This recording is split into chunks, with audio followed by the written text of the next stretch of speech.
Hello guys, आज चाहिँ मोमो बनाउन सिकौँ है त। मलाई चाहिँ एकदमै झन्झट लाग्छ कि घर मोमो बनाऊ खाऊ है 2-3 घन्टा लाऊ यत्रो। मलाई एकदमै झन्झट लाग्छ मोमो बनाउने काम चाहिँ। बरु 150-200 रुपियाँ प्लेट मोमो आउँछ, त्यही खाम जस्तो लाग्छ।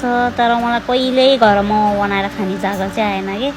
अनि आज चाहिँ दिदीले नानी तिमी चाहिँ हेरिबस है, म चाहिँ मोमो बनाउँछु भन्न थाल्नुभयो। ल त नि ठिकै छ, अब बनाएर खुवाउने मान्छे भएपछि त के नै भन्नु भनेर हुन्छ दिदी भने। अनि दिदीले किमा सिमा सब रेडी बनाउनु भयो। अनि यता चाहिँ पिठो मुस्न थाल्नुभयो।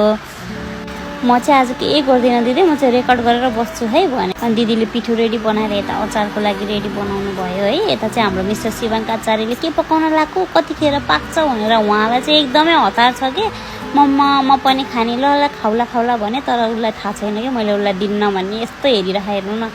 अनि यता चाहिँ अब यो मोमोको लागि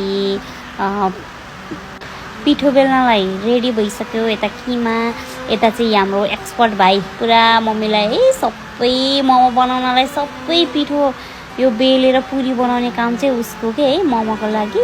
अनि यता दिदीले चाहिँ कस्तो राम्रो बुट्टा बनाउनु भएको हो। म त एकछिनभित्र गएको त यहाँ त रङ्गी बुट्टा बनिसकेछ कि डिजाइनको ल हेर्नु न कति चाँडै बनाएको भनेको। यहाँ हामी त यस्तो एक्सपर्ट हो भन्न थाल्नुभयो। अनि अब यता मोमो रेडी भइसक्यो है।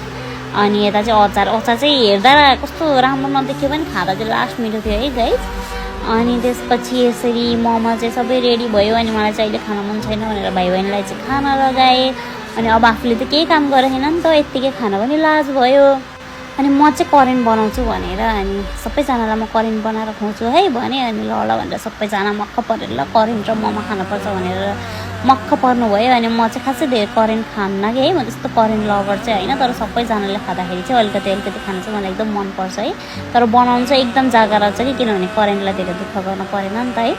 अनि ट्याक्क मैले करेन्ट बनाएँ। अनि यस्तो राम्रो देखाउनलाई मोमोसँग मिक्स गरेँ। ए कोक पनि छ नि है, कस्तो कोक याद आयो। त्यसपछि फेरि कोक पनि हालेर रेडी बनाएँ। Thank you for watching. यो मोमो चाहिँ मैले बनाएको होइन, अब म बनाउनु पनि सिक्न पर्ला जस्तो छ। Thank you guys, by.